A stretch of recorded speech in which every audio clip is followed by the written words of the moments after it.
All right, I think we have everyone back. Outside the presence of the jury, I have considered the argument that the state is making on the two issues that are before me at the moment.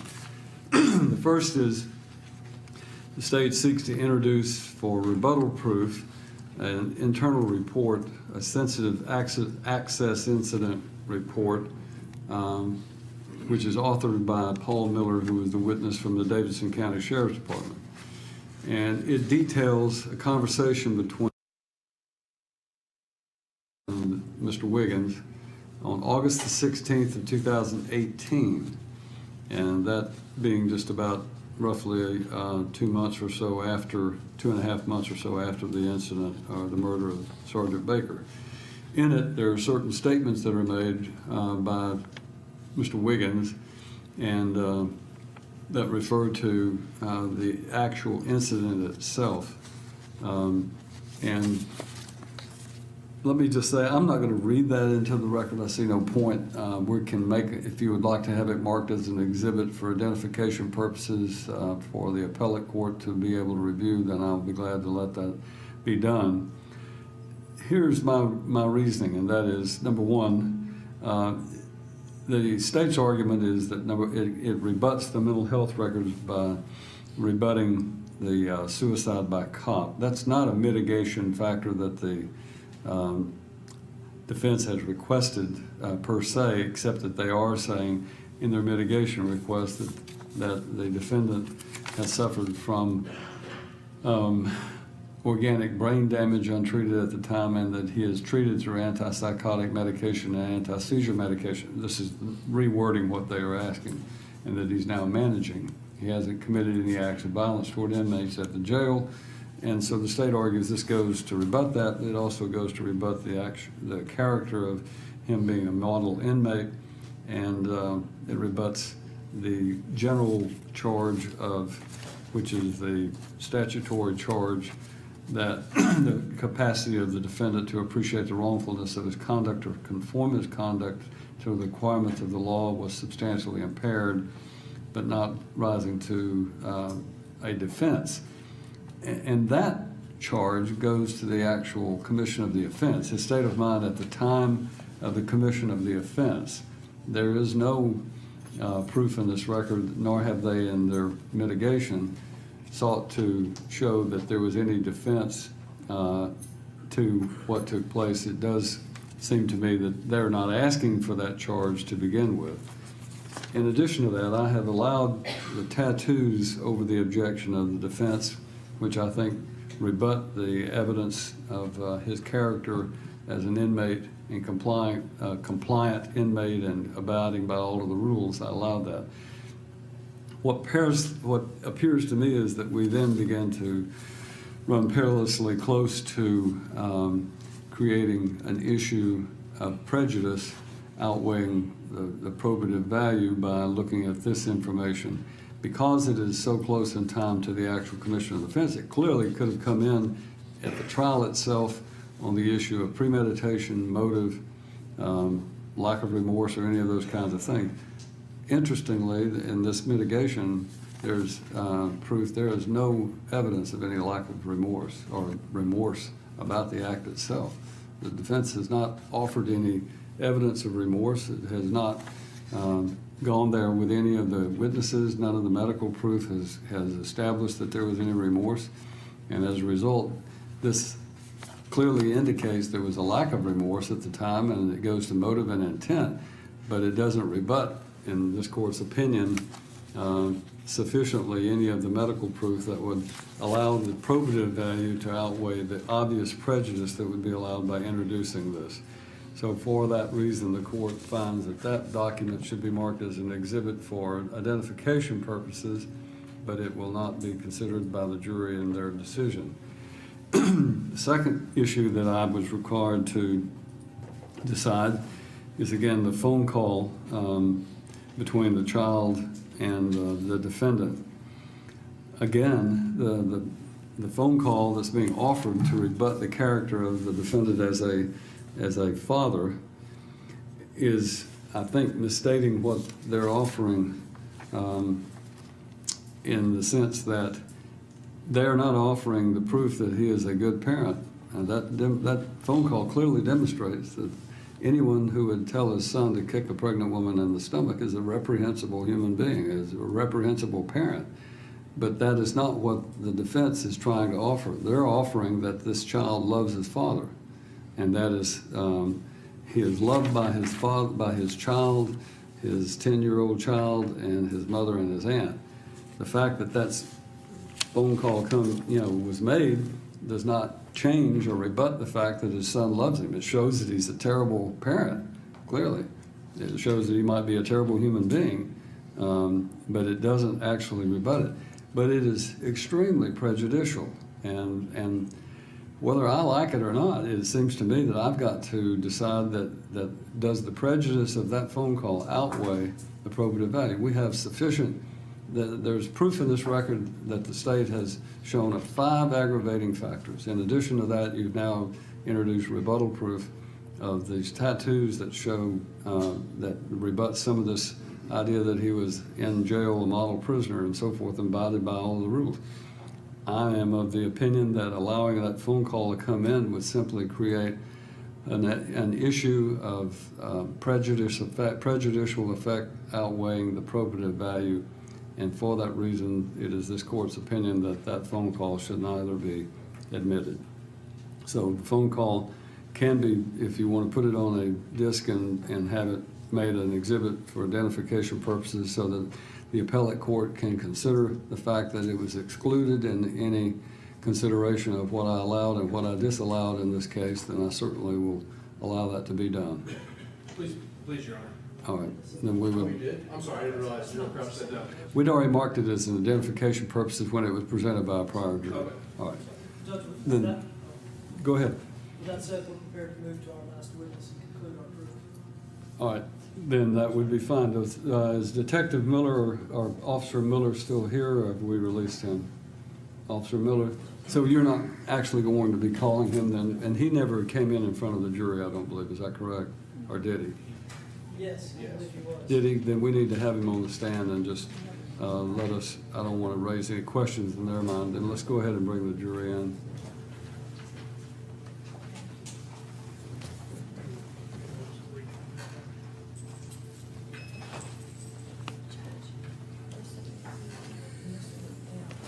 All right.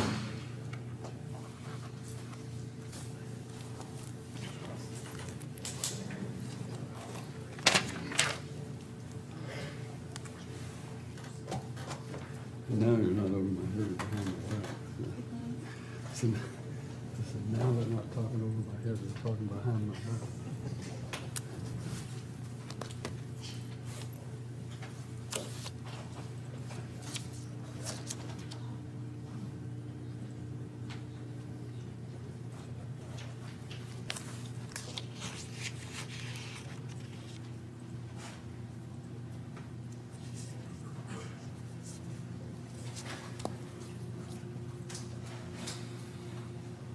So was this man, was Officer Miller, he was not brought in front of the jury, or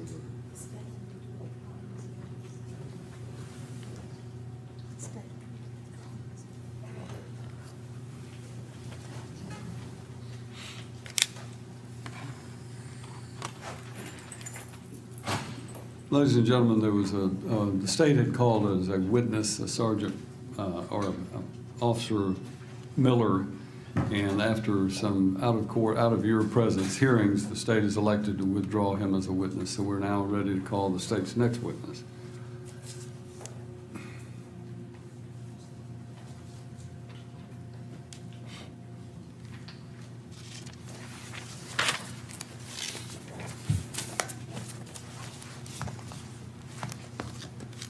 And who would that witness be? Your Honor, the state calls Dr. Thomas Schacht.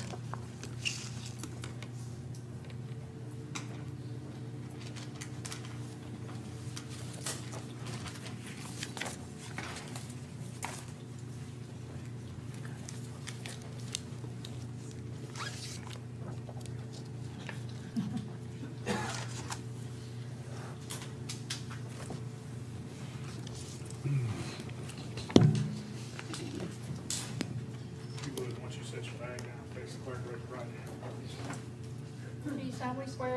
testimony you give in this case be the truth, the whole truth, nothing but the truth, so help you God? I do.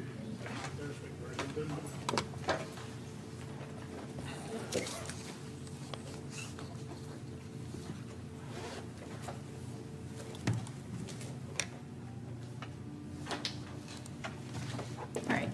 Good afternoon, Dr. Schott. Good afternoon.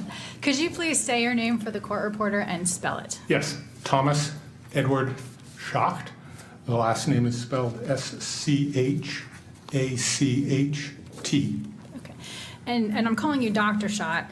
So let's just go over a little bit of your educational background. Could you please introduce yourself to the jury and go over your educational background? Sure. I have a bachelor's degree in psychology from Connecticut College.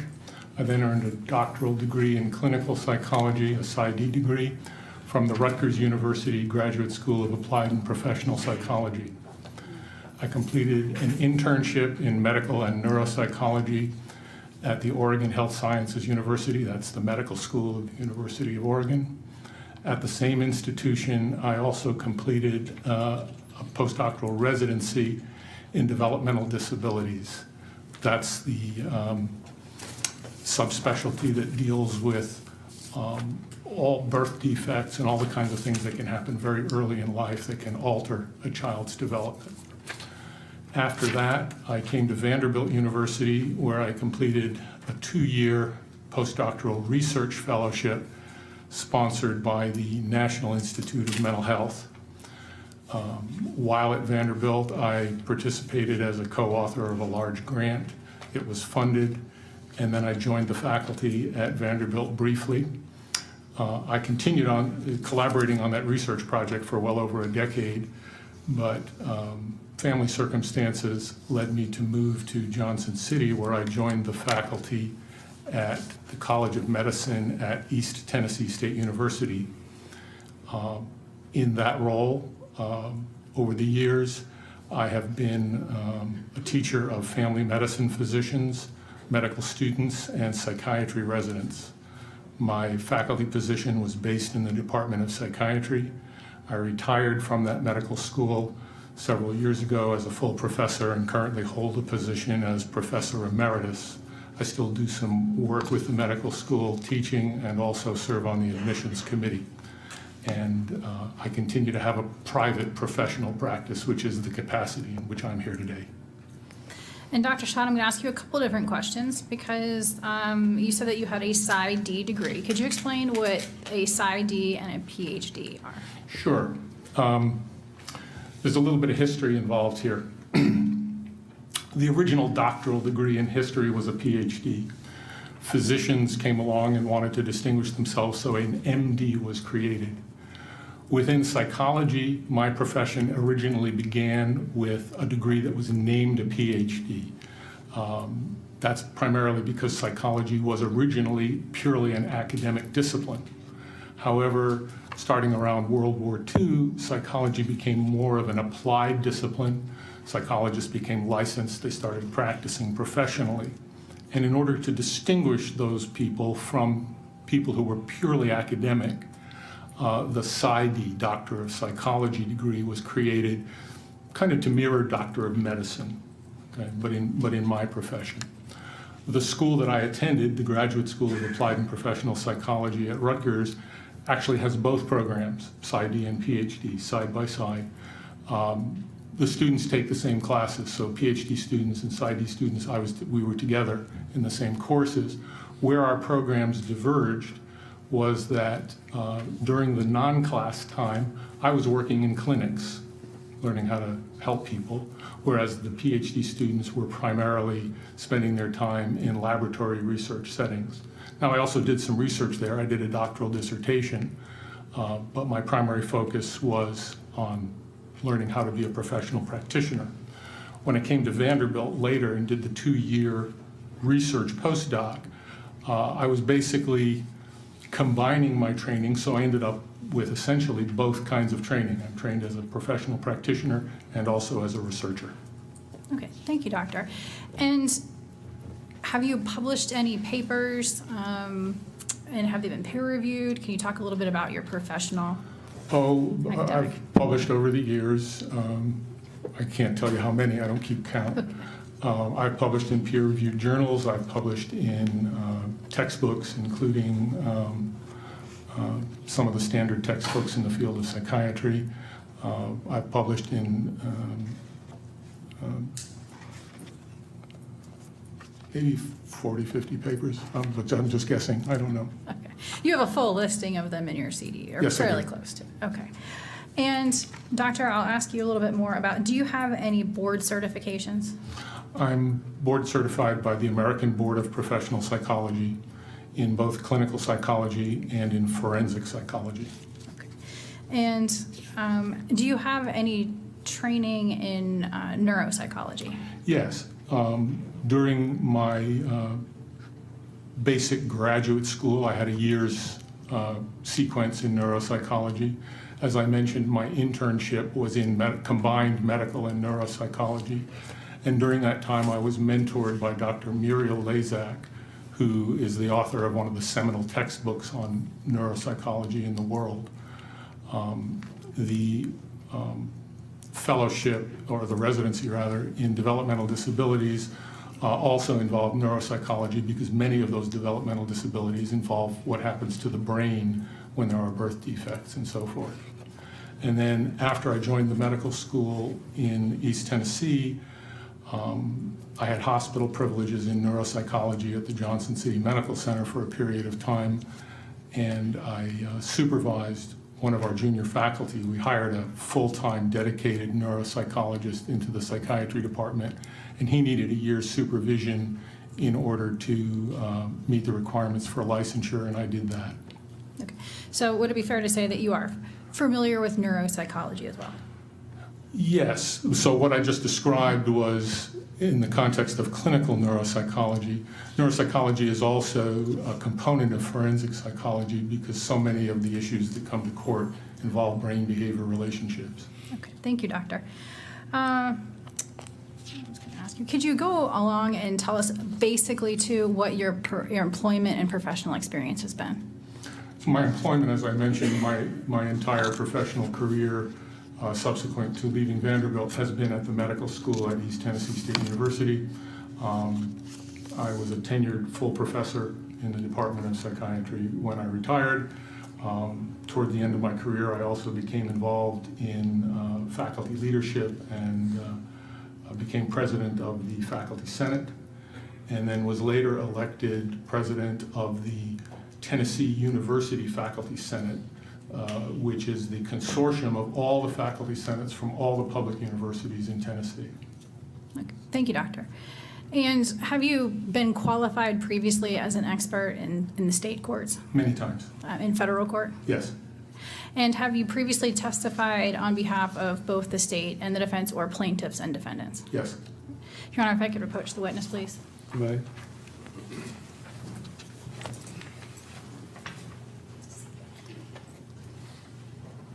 And Doctor, I've handed you a document. Do you recognize that document? It's a copy of my CV. Okay. Your Honor, we would move Dr. Schacht's copy of his CV as the state's next exhibit. All right, CV will be marked as Exhibit 281. 281. And Doctor, I'm going to ask you a question briefly about clinical. You mentioned that you are board certified in both. Yes. What are they? So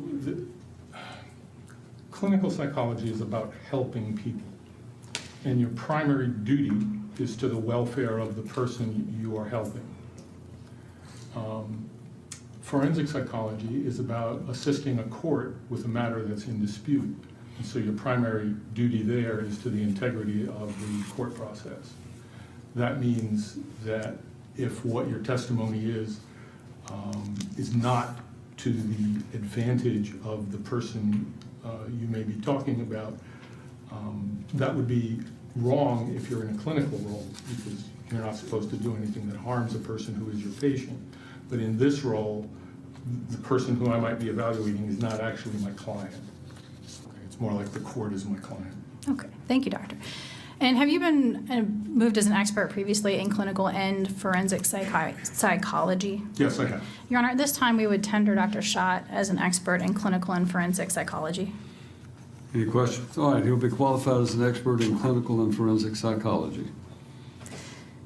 And doctor, before we get into this, I would just ask you, well, no, we'll go on. In this case, doctor, what was your task? What were you asked to do? Your office asked me to assist in understanding whatever expert reports or information might come in from the defense. And how did you go about doing that? I asked to see the expert reports and to see all of the information that those people had reviewed. And then I interviewed Mr. Wiggins myself over a 2-day period. And then during this entire sentencing proceeding, I've been sitting in the back of the courtroom listening because there's been information presented here that was not in the records. And let me interrupt and say, ladies and gentlemen, there are certain witnesses that are allowed to remain in the courtroom even though there was a rule, so that you understand that was something that was specifically permitted by the court. And doctor, from sitting here, what have you observed from your review of the expert testimony? Well, I think the expert testimony has said a lot about Mr. Wiggins' brain. There's been testimony about the anatomy of his brain, the structure. We've heard about certain types of brain functions. We've been shown pictures of what's been called a hole in his brain. That's not a technical medical term, but that's how it's been discussed here, which may have been present since birth. There's also been discussion of some white spots in the interior of the brain, what's called the white matter. Those were called white matter hyperintensities. We've heard that his brain was negatively affected by terrible treatment when he was a child. That included psychological maltreatment, physical maltreatment, and apparently sexual maltreatment, at least according to some witnesses. In addition to affecting brain development, we've also heard that the childhood adversity resulted in various psychiatric symptoms related to trauma. We've heard that he has occasional seizures, and we've also heard from various witnesses that other aspects of his brain functioning are not normal. Although he's average or even above average in some areas, he's also apparently got problems with consistently paying attention, problems performing some types of tasks, and problems controlling his emotions and behavior under stress. That's what I took from. And doctor, nutshell. as you sat there and listened to the testimony and from the information that you have been given and reviewed in this case, was there anything obviously missing from the reports and testimony? Well, something that I expected to see that I didn't is that sometimes brain damage, particularly in the frontal lobes where where the experts focused, can impair a person's capacity to understand moral issues and to function as a moral agent. But I didn't see that subject of moral reasoning addressed in any of the discussions of Mr. Wiggins' brain. Did anything from the lay witnesses' testimony stand out in particular to you? Yes. The testimony of Mr. Schaffer, the plumber who employed him for a number of years,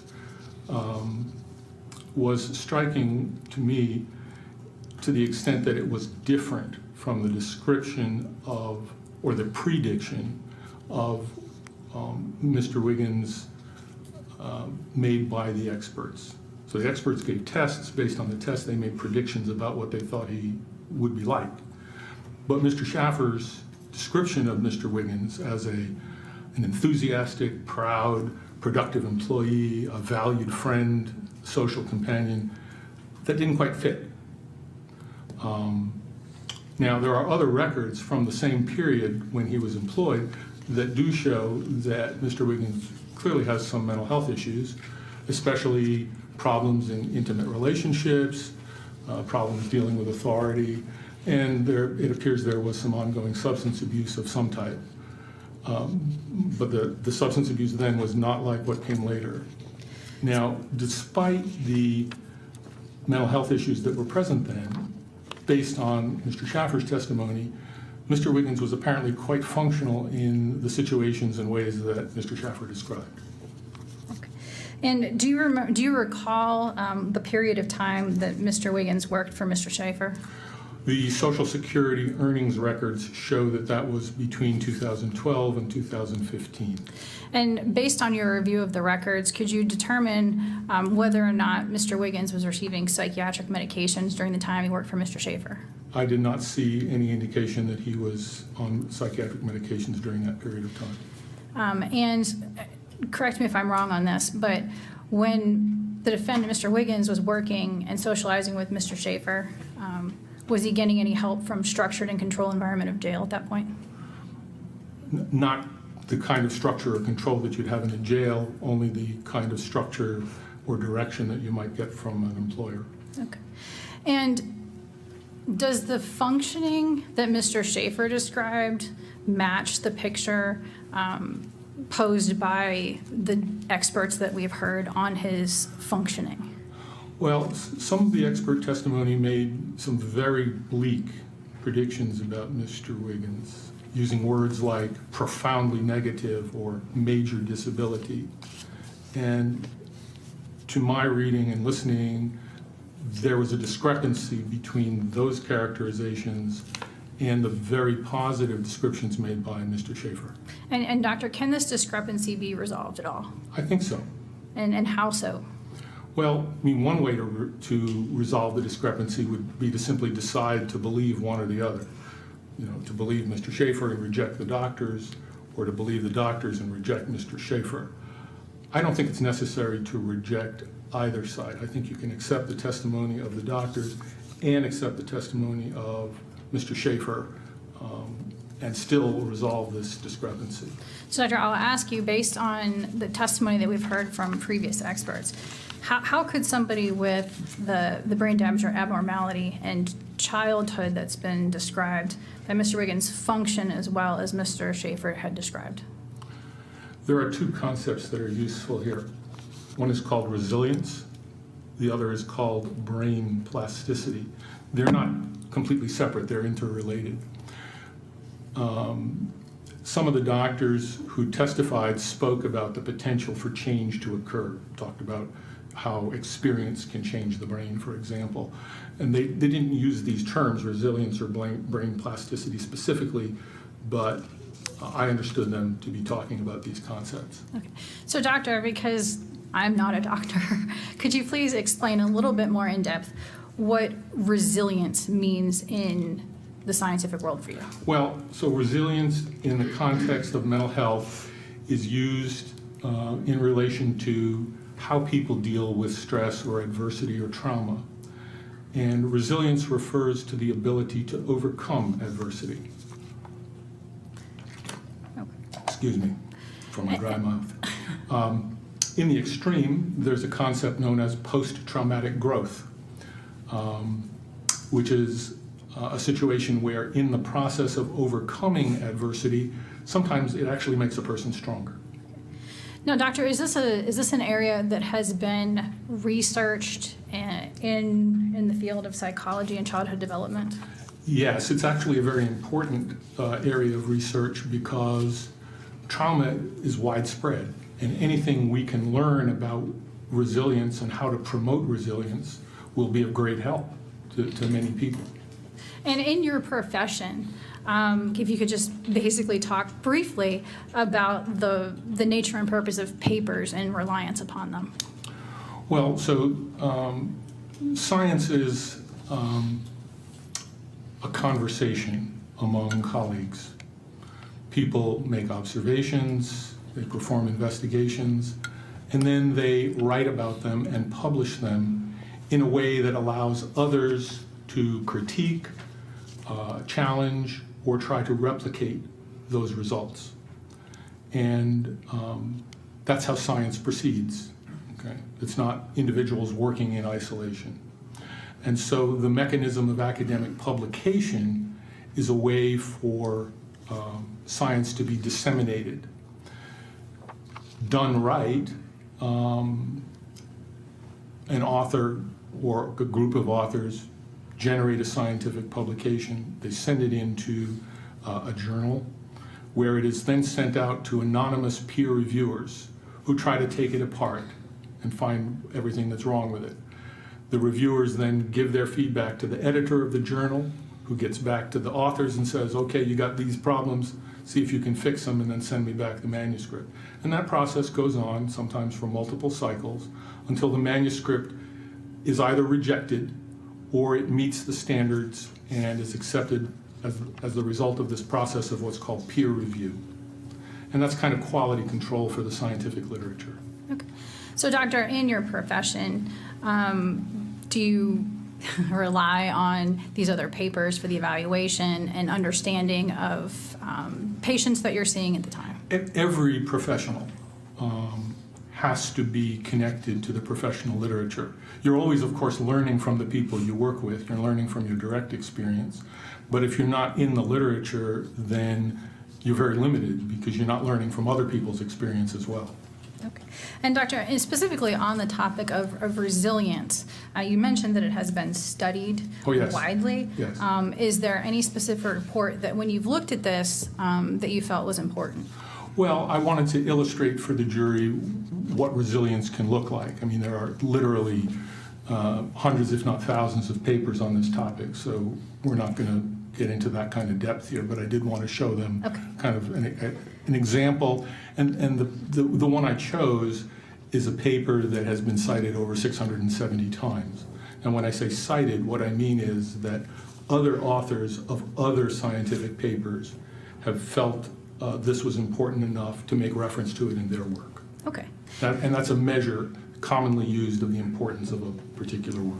And so, doctor, if you could just describe the paper that you're talking about. Sure. This was done by a couple of researchers who happen to be from Rutgers, where I went to school, Dr. Jean-Marie McGloin and Dr. Kathy Wydom.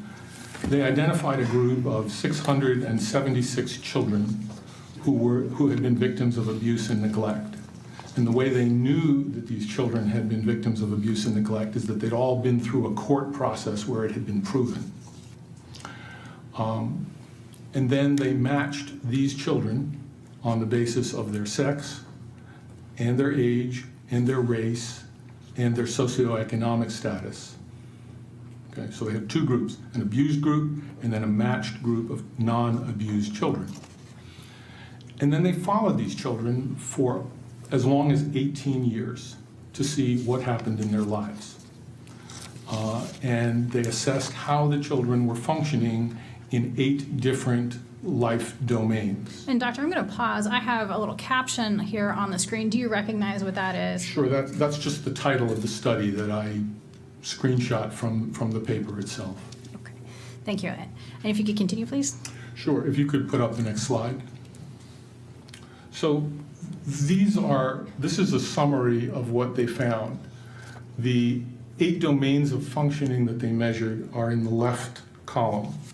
Was the person successfully employed at follow-up? Had they always had a home, meaning no homelessness in their history? Had they graduated high school? Were they engaged in meaningful social activity? Were they free from psychiatric disorder? Were they free from substance abuse? Were they free from a history of arrest? And did they, at least in terms of what they were willing to report themselves, say they were free from engaging in violent behavior? Now, what you'll see is, if you look at the 2 columns, that clearly children who are abused and neglected do worse in just about all those areas as compared to the control children. And that's why child abuse and neglect are important and why they're a risk factor. But if you look at the size of the numbers, and those numbers are percentages of the group, what you also see is that even the abused and neglected group have large numbers that do well. And those are children who in one or more domains are showing resilience. Okay, and so I wanted to share this with the jury by way of saying that while child abuse is bad, and it's certainly a risk factor for bad outcomes, it's not destiny. All right. And doctor, thank you. If we could move on, you mentioned brain plasticity. Could you explain what brain plasticity is? Yes. The brain is the primary organ by which human beings adapt. And if you think about it, in order to be an organ of adaptation, the brain has to change. If the brain was the same all the time, but circumstances changed, you wouldn't be able to adapt. So the brain is designed to change itself in response to experience. The brain also has other sort of healing capacities that allow it to compensate for physical injury. So when a part of the brain is damaged, not all the time, but sometimes, and to varying degrees, the brain can reorganize itself so that other parts of the brain pick up a function that used to be in the damaged area, okay? Those other parts of the brain will be compensating for those functions. And to illustrate the power of this plasticity process, I wanted to share 3 examples with you. The first is from my personal experience, and then the other 2 are from the scientific literature. The personal situation involved a friend of my son's, a young man who was about 17 when this happened. His father was an emergency room physician, and he was driving the young man to the airport to go off to some place. I don't know what the purpose of the travel was. It was early in the morning. It was snowy and icy. Dad ran off the road. The son was sitting in the passenger seat. That side of the car ran into a tree, and the tree came in through the window and hit the young man in the head. He suffered a devastating brain injury.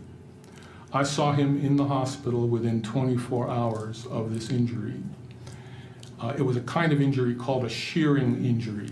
It's where, imagine a bowl of Jell-O that you put a knife through, so there's now a plane that's cut, okay, through the Jell-O. That's what happened in his brain, according to the MRI that was described to the parents in my presence by the neurosurgeon who was caring for the boy. When I saw him, he was lying in a bed. Decorticate signs moved up like this. He could not control his eyes. He could not speak. He could not walk. He didn't recognize anybody. He couldn't use the bathroom. I mean, and the doctor was telling this family to expect that their son was going to be in a persistent vegetative state and likely spend the rest of his life in a nursing home. Fast forward 20 years. That young man has a master's degree in some form of city planning, and he's working down near Knoxville and is married. The only thing that I see that's unusual about him is that when something strikes him as humorous and he laughs like a hyena. His laugh is very strange. Okay? But other than that, you would never know that he'd ever had this kind of catastrophic brain injury. And so that's a personal example of the potential power of brain plasticity. If you could put up the next slide. Now, this is from a study that was published in the journal Science in 1980. I was doing my internship when this came out, and I will never forget the buzz that this caused. CAT scans had only been invented in 1976 and become widely available. And so for the first time, doctors were able to get pretty detailed pictures of the inside of somebody's skull. There was a British neurologist who specialized in a developmental disability called spina bifida. It's where the spine does not form properly during gestation. And spina bifida can also cause a condition called hydrocephalus, which is where the fluid in the brain builds up too much pressure. The reason that happens is because the fluid in the spinal canal and the fluid in the brain are connected. They flow back and forth. So Dr. Lorber started doing CAT scans of his patients, and he did about 600 of them. And what he observed was really quite stunning to him, because he found examples of children who had huge holes in their heads, okay? Because what happens in hydrocephalus is that the fluid pressure destroys the brain tissue, and you end up with big areas of the brain that are just fluid-filled sacs, Okay. So what you see up there is on the left side a normal brain where the gray is all brain tissue. And on the right side, you see a severely hydrocephalic brain where the dark area is not brain tissue, it's just cerebrospinal fluid. Okay, that's a bad case of hydrocephalus. Now, the thing that made Dr. Lorber's study so fascinating to the field is that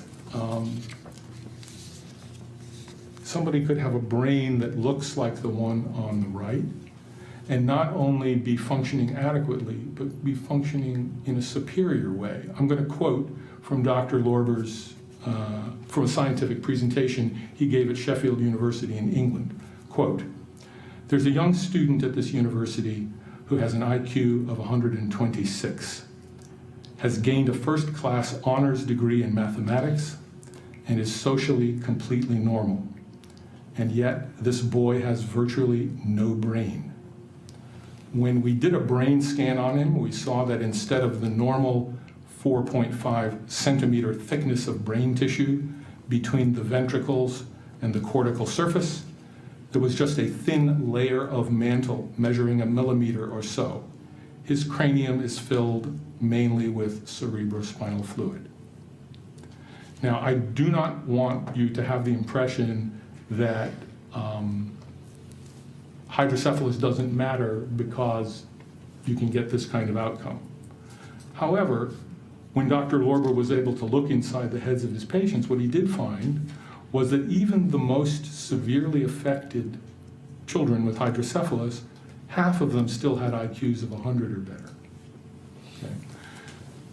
Also related to hydrocephalus and the idea of plasticity is that even when children are functionally harmed by hydrocephalus, it's medically treatable. What doctors do is they do a surgery where they put in a tube called a shunt that goes from the brain down into the chest and allows the excessive fluid to be bled off so that the pressure isn't too high. And when you put that kind of a shunt in, very often children who were very impaired will recover function. The only reason that recovery can occur is because the brain is plastic. And doctor, I'm going to ask you something about the study because it was a study. I think you have it in Science Volume 210, 12th December 1980.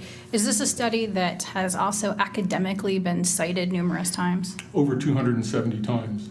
And the journal that it's in, Science, is the flagship journal of the American Association for the Advancement of Science, which is one of the most difficult journals in the world to get published in. Thank you. All right, doctor. If I could have the next slide, Yes. please. This is just another example of plasticity. And again, it's about, the point is to illustrate just how powerful this can be. This is from the journal Neurology, which is the flagship journal of the American Academy of Neurology. And it describes a 5-year-old boy who had terrible epilepsy. And it was uncontrollable with medications, so a very radical surgery was performed. The surgery is called a hemispherectomy. In order to understand the meaning of that word, you have to understand that the brain is divided into 2 halves, and each half is called a hemisphere. So a hemispherectomy means a surgery to remove an entire hemisphere. They removed half of this boy's brain. Okay. They cured his epilepsy. Okay. And this was a 21-year follow-up, reporting that he developed above normal language and intelligence, despite not having half his brain. The only way that can happen is that the functions that were originally housed in the part of his brain that was removed shifted, and the other part of the brain took over. So doctor, are you basically trying to say that the brain plasticity, with the point of brain plasticity, is that your anatomy is not necessarily your destiny? Correct. I don't want to minimize that brain damage is also not a good thing to have, and that some people do not recover from brain injuries. But I want you to understand that plasticity is also possible, because I think it's part of how the discrepancy between Mr. Schaffer's observations and what the other doctors here talked about, I think that's part of how that discrepancy can be resolved. And Doctor, besides the ideas of resilience and brain plasticity, were there other ways to approach what appears to be a discrepancy between what was been observed by witnesses and the negative descriptions by the doctors? Yes. Another way to approach this would be to believe Mr. Schaffer's description of positive functioning, but then to discount the importance of that, okay? And that's what I understood Dr. Agharkar to be doing. When he proposed that the correct way to understand Mr. Wiggins was to ignore his strengths and instead to focus exclusively on deficits. I think his words were, deficits make the disease. So what do you think, Doctor, about Dr. Agharkar's view of strengths and deficits? I understand it, but I also disagree. I spent 30 years teaching medical students and medical residents, exactly the opposite. Okay, my teaching was that a person is not defined by their illness.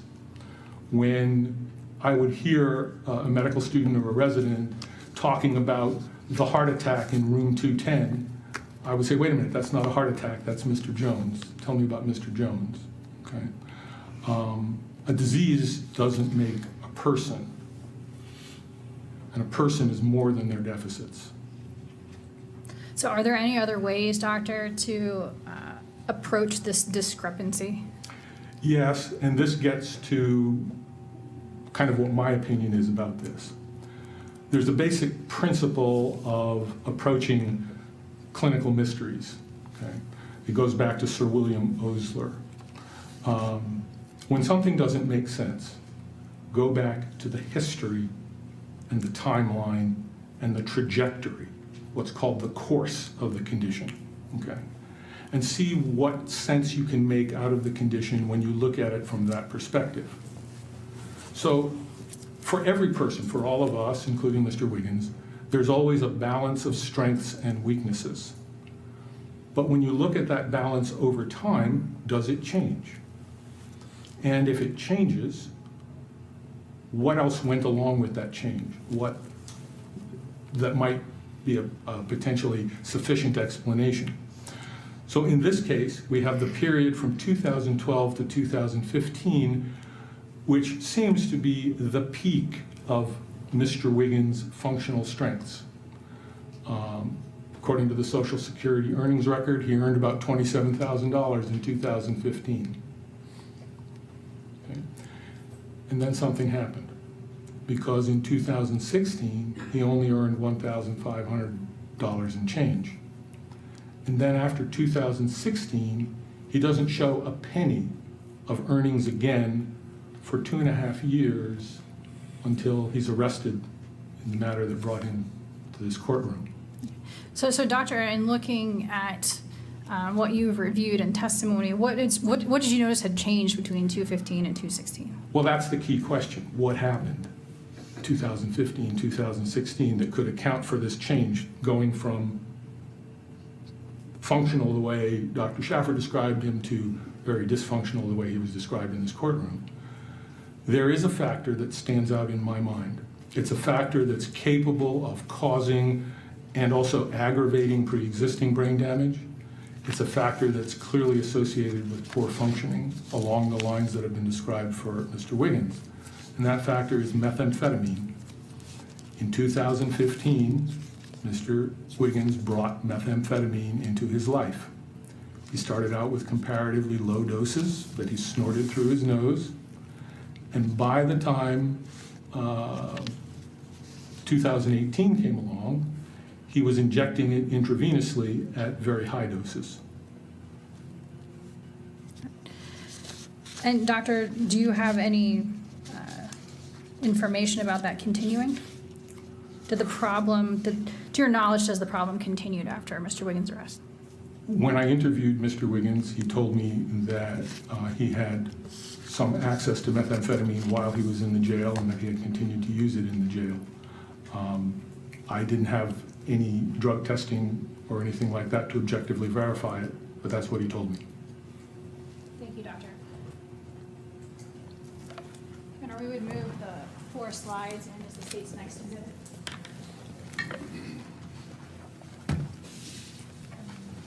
This is the exhibit 282.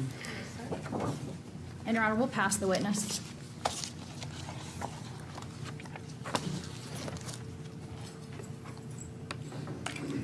Adams. Good evening, Dr. Schacht. Good evening. Just have a few questions I want to follow up with you on. So, a couple of things. You relied on some papers that we saw on the slides. Looked like one was from, I want to pull this up, 2001. And one was from 1975, if I'm right. And one was from, it said neurology, development of above normal language. May have been. I don't remember the date without seeing the slide. And then one, I think, the science where you were talking about hydrocephalus was from 1980. Right. Now, people in these fields have continued to publish and research, and obviously since, correct? Right. Okay. And you also talked about, I think you gave a anecdotal story Yes. about some friend of yours, and you would agree with me that even under scientific principles, anecdotal evidence is, by its pure definition, unscientific, right? No, that's not true. No? The issue here is the purpose for which I offered that information. I offered it as proof of concept, not as evidence of prevalence. So I'm not saying that because this happened to one person that I observed, this is going to happen to everybody who has a similar injury. Okay. There's no attempt to generalize. I'm simply saying this case shows what can happen. Right. Like this one time. That's right. And that's actually how larger studies begin. Doctors make observations of individual patients, and then they start to say, hey, we wonder if there's a pattern here, and then they start doing more systematic research. Right. But when they do the systematic research, they then have to go in and do control groups, and it's not based on their kind of their anecdotal evidence. It's based on the studies, right? Before they come out with findings that are relied upon by those peers you were talking about. Sure. Okay. Now, you talked about resilience, and you showed on one of your slides, and I think the concept you were saying was that children in this study had been shown to have been abused. Correct. And that through their childhood, and they knew they were abused because they had been in some court proceeding regarding abuse. Correct. All right. This study did not differentiate in any way about the level of abuse that any particular child had endured, correct? Well, there were children who I presume had been rather severely abused because some of the cases came out of criminal court. But that's a presumption on your part. Let's talk about the study. You're saying it was a study, and the criteria. Okay, so I am saying that. So in other words, if a child abuse case makes it to criminal court, it has to at least have risen to the level of being a crime, as opposed to something that was dismissed more informally in some other proceeding. And that's quite frankly out of your wheelhouse. That's a legal call, not a psychological call, correct? I think it's a reasonable inference. I'll go back to, that's a legal call that you wouldn't be a part of, not a call based on your expertise in psychology, correct? Well, it actually is based on my expertise in psychology because I work in child abuse cases all the time. So I know what's necessary for a case to be adjudicated in the legal system. Okay. But for this study, were you the one sitting back? For this study, all I know, they selected their cases. They were attempting to get past the problem of people self-reporting abuse and you don't really know what happened in the past. So they were saying, we're going to raise the bar. Okay. And the way we're going to raise the bar is we're going to select cases only that somebody else has looked at, like a court, and has determined that this was founded. And they also had access to the court records, so they were able to examine the details. And It wasn't just the court's conclusion. And just so we're clear, you're not saying that the only people that are really abused are ones who have court cases, right? Of course not. Okay.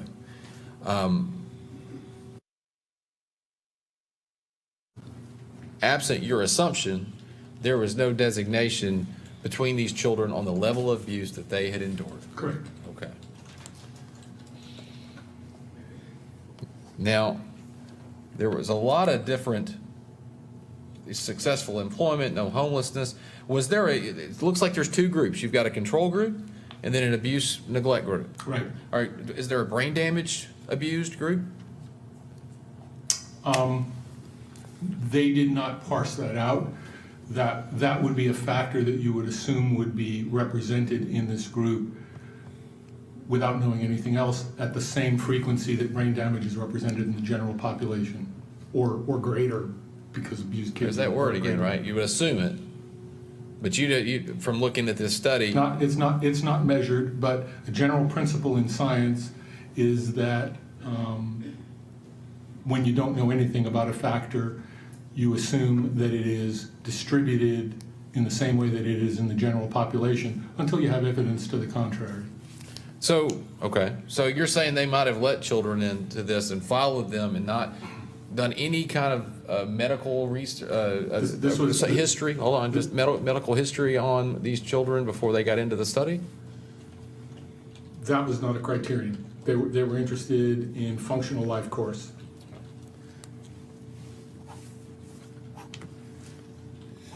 So you don't know, you can't say that any of these children would have been subject to abuse and also suffered from brain damage, correct? That were subject to this study? So what I can say is that. I'm asking can you say that, yes or no? Yes, I can, and I'm about to Okay. explain how. So the way you can say that is through a process of reasonable inference. We have epidemiological research which shows that by the age of 15, about 9% of the general population has suffered a traumatic brain injury with loss of consciousness. And if you take adults as a group, it's about 20% of all adults that had a traumatic brain injury with loss of consciousness. Okay, that would be a concussion sufficient to cause loss of consciousness or something worse. Okay. So, given that that is population epidemiological data, a reasonable clinician would say, if I don't know anything else about this group, it's a large enough group that it's reasonable to take those population statistics and extrapolate them. Now, is that scientifically rigorous in the sense that you'd want to publish that? No, but it's the way a clinician would combine the two research literatures to understand what would be going on. So, and if you can't publish it, they wouldn't rely upon it in peer review, correct? Correct, but a practitioner would rely on it because it would be the best you had. Right. It'd be the best guess based on a reasonable inference. Correct.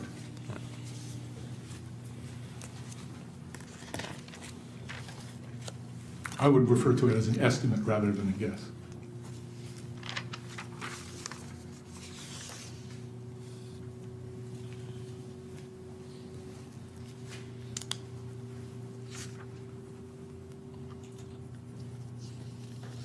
One moment.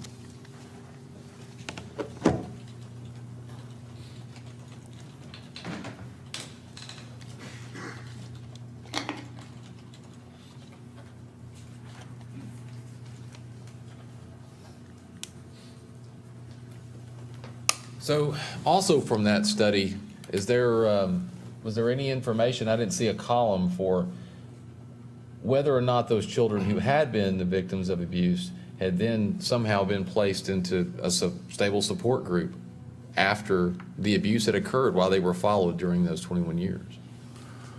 I think what you're asking is, what is the role of a support system in resilience? Now, I'm not asking that. I'm asking you, as far as that study, Was there any information from the study to indicate which one, if those children that were part of the study had found some I kind don't of... specifically recall that fact. I can't answer that. Okay, okay. But I can tell you that in general, availability of a support system is very helpful. Yeah. And if you didn't have that, it could drastically It's a affect... negative factor. Yeah, it could drastically affect resilience. Right. My understanding in Mr. Wiggins' case is that he did have access to some sanctuary through his grandparents. Okay, thank you. Those are my questions. Redirect. No, Your Honor. Thank you, sir. You may step down and you may have a seat in the courtroom or you may leave. State have any other witnesses? 1 second. All right.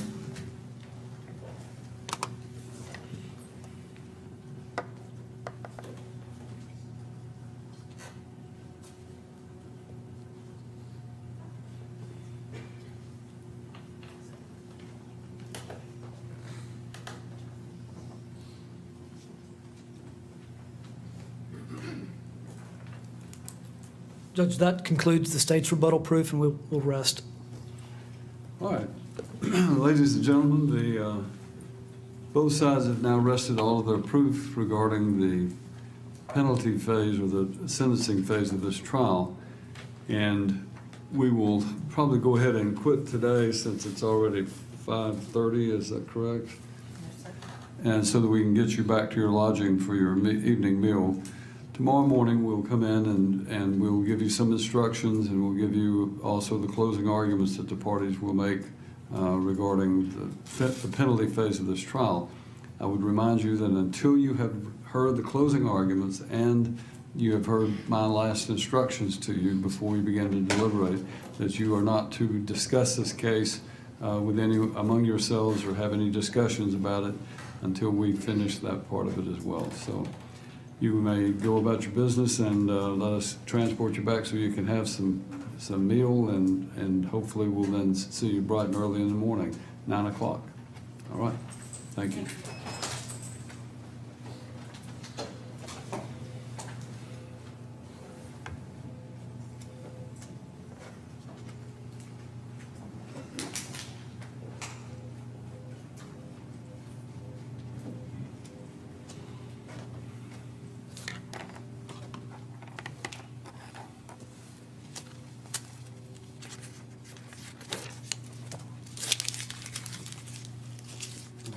Still working on We move these, I can give it to each side so that they can see your language versus the language if you want to.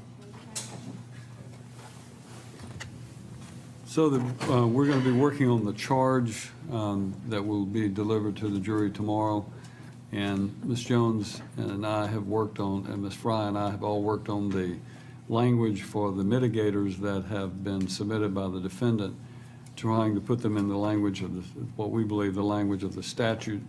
Again, the court is required to include in the final charge any mitigators that have been raised fairly by the evidence. So that's these mitigating factors are the ones that the defense has submitted, but we have changed the wording of them to comport with more likely to be what the statute says. So in any event, that is our proposal. We'll take those things up first thing in the morning is for you to review the proposed charge. Have we got a rough draft of the charge in addition to that?